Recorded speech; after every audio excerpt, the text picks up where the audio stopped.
Peace and love, it's your boy Don Kilam, and I just jumped off the porch with Dirty Glove Bastard. Born and bred hustler in my veins to go get it. Surface marked the name, now the world is my... All right, today we got Don Kilam hopping off the porch with us today. Let's get it. How you feeling, gang? I'm feeling good, man. For sure. What you out here working on in Atlanta? Man, I'm doing a few features right now. How often you come out here to work? A lot. Before I was even doing music, I always just ended in Atlanta when I started traveling. So like Atlanta's just a hot spot for everything, but I feel like it's like Black Hollywood. That's why I like it. For sure, Black Hollywood. Yeah. Show the way. How does it compare working out here versus working back at home? There's more unity, and people really want to see the underdog succeed. Yeah. That's why I like Atlanta. Yeah. Sure. How would you describe your childhood growing up in St. Louis? Well, I grew up like a little north of St. Louis. But I thought I lived in the hood until I went to St. Louis and was exposed to like a real hood life, real like some stuff you don't want your kids growing up to seeing. So that really had a dramatic effect on me. That's when I was like, I need to learn wealth. For sure. When would you say you jumped off the porch? But when I was about to be 16, my dad kicked me out. Why you feel like your pops kicked you out? Cause I wasn't listening. I was chasing girls. I didn't care. I was just chasing girls. But it also turned into a positive because you still went to college. Yes, sir. So talk about your college experience. Well, I'm always about money, so I started, like I was a manager at Avon. I had some few girls who was running the Avon, and I just learned that it was an opportunity in college to make some money. So I went to college, I was making money. So what happened to you leaving and you dropping out? Well, I was getting the FAFSA check, so that was good because they pay you to go to college if you know what you're doing. Yeah, so shout out to the FAFSA. But I dropped out because I wasn't setting no goals, to be honest with you. I accomplished all my goals and then set no new ones. So after you dropped out, what was your mindset? What was your goals after that? So I had a child at 17. So it's always been a woman or something, right? So with that being a focus, I'm trying to get money any which way. So I just in and out of prison too. At the same time, I'm trying to go to college. So I was my own obstacle, not having any focus or directives. So talk about how you lost your job in 2017. So when I actually went to the feds, man, for counterfeiting money, man. My own family set me up. That shit hurt, like my own family. But in the process, I started really studying law and got myself out. Like I had sued the feds and got myself out. But I learned a lot about like getting rid of debt and building business credit and things of those nature in the process. So in turn, that's what helped me start building my business, because I learned that, hey man, there's really like programs and there's a lot of things. If you just read some books or get around the right people, there's so much out there if you really want to be better and do better. So, and I didn't really know that, man.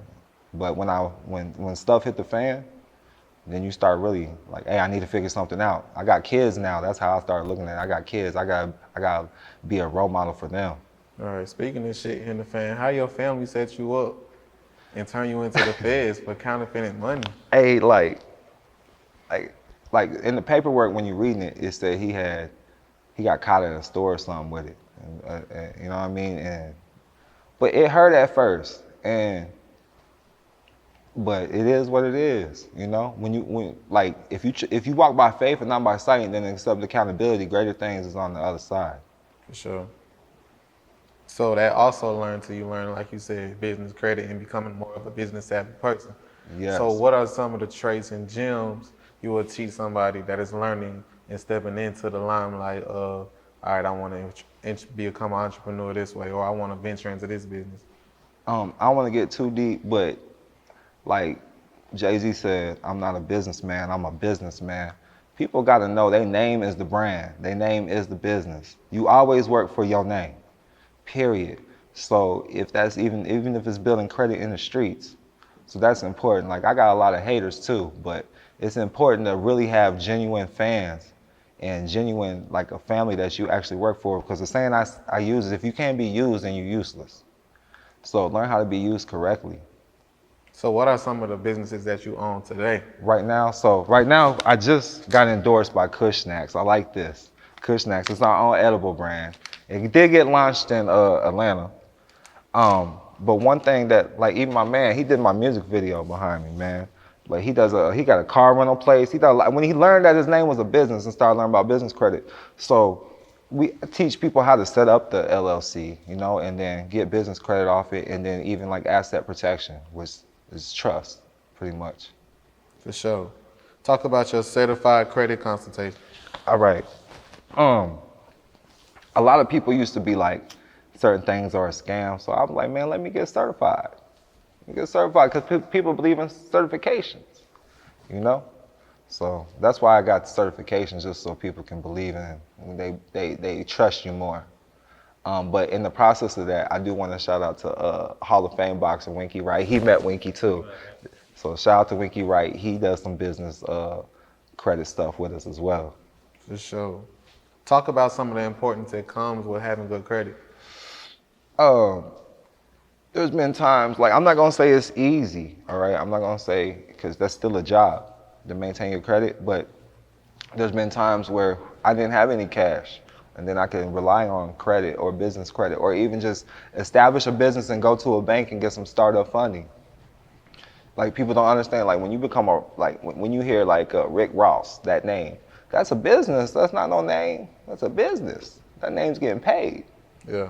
You follow me? What's the biggest sacrifice you took that paid off? I would say just not retaliating, believing in karma. I've had like people close to me take a large, substantial amount of money out of some accounts. So just not turning that in, not retaliating, just trusting the process, and then figuring out what you did that led you to that anyways. And it always pays off. What would you say is the biggest risk you made so far for your career? Leaving St. Louis, because my children's mama didn't want me to leave, but I couldn't make anything good happen there. Yeah. So I had to leave. Talk about going and get buzzed down by Johnny Dang, man. All right, so they did want to shave my teeth down. I said no, but I think I'm gonna do that. I'm gonna get another grill. But Johnny Dang,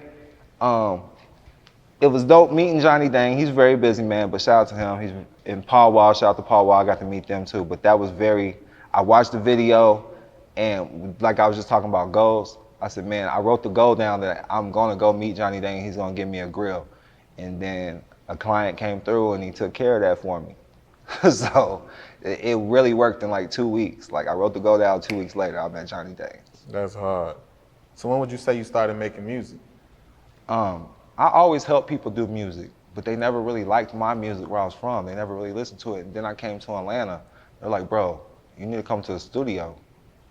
You know what I mean? So, and then I let him hear a song. I did it at Patchworks.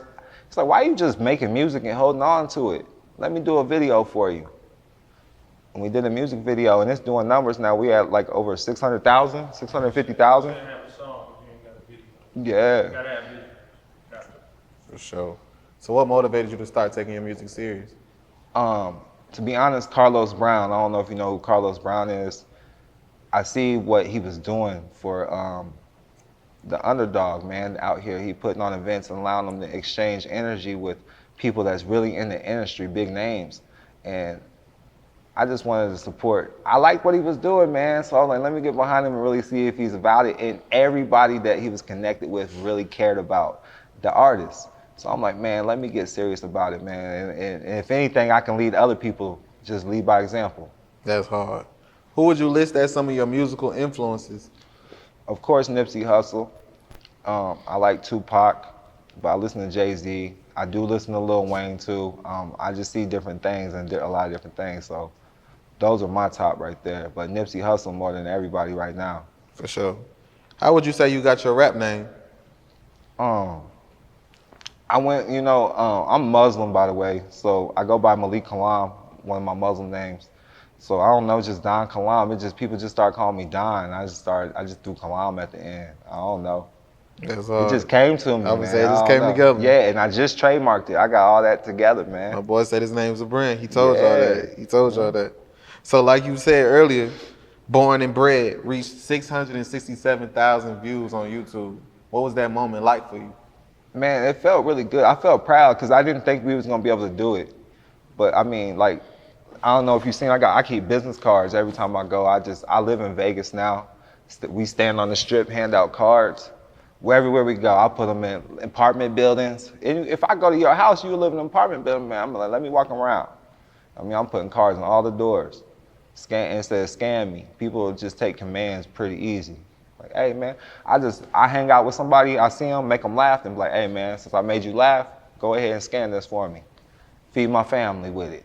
That's how I talk to them, yeah. It's the hustle. Talk about your forthcoming project coming in September.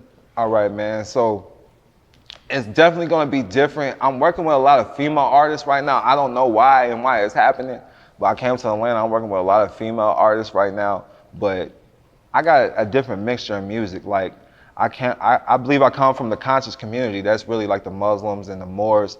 That's the community that came up to me, and that's really who feeds me. So that's who I'm trying to appeal to the most. But I still want to be like a mainstream commercial. I want to appeal to everybody because it's just coming from nothing to something. That's all I'm talking about, and how you can do it too. By speaking for, all you got to do is speak forth your reality. For sure. Talk about your favorite song from the forthcoming project, if you can give people a little hint. All right, so right now, the best song that I have coming out, no lie, I'm gonna be working on the 21st, is with China Red. She's with Ugly Money. It's with Pimpin' Beats from Them Franchise Boys. He's on the beat. So that's one of my favorites right now. I'm really excited to get behind that, man. I can't believe how easy that fell together for me. For sure. Talk about some of your forthcoming goals and plans. All right, so we're talking about getting a couple 100 acres down here, me and him. We might as well, since we got access to the stuff. We want to live here in Atlanta. We want to get something in Atlanta, you know, because I started the record label with him in Goodyear, Arizona, and then we got a place in Las Vegas, but we want some like major land down here because it's so cheap and easy to get. So that's what we want to do next. For sure. So what else are you working on right now? Just to building, I'm really working on my character because I'm kind of an asshole to some people. So just being a better person, being a better character, and spending more time with my kids, man. It's Father's Day coming up, so that's the main thing, man. Just learning how to balance everything because it has been a struggle for me in developing who I am. For sure. Any last words and shout outs? Man, so shout out to Be Better, man. Be better to thyself on the Instagram, man. Shout out to Carlos Brown. Shout out to Carisha, man. Shout out to Ugly Money Nietzsche, China Red, man. And shout out to Off the Porch, man. Thank y'all for rocking with me, man. Y'all got hold of me really fast, too, man. Like, y'all responded so fast. I appreciate the love that y'all giving me. No cap. Yeah, all about family, man.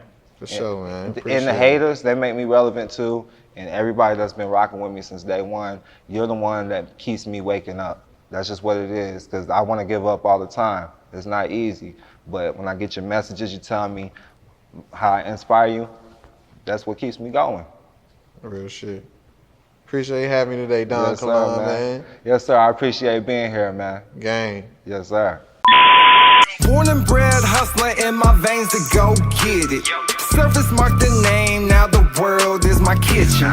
Duffel bag.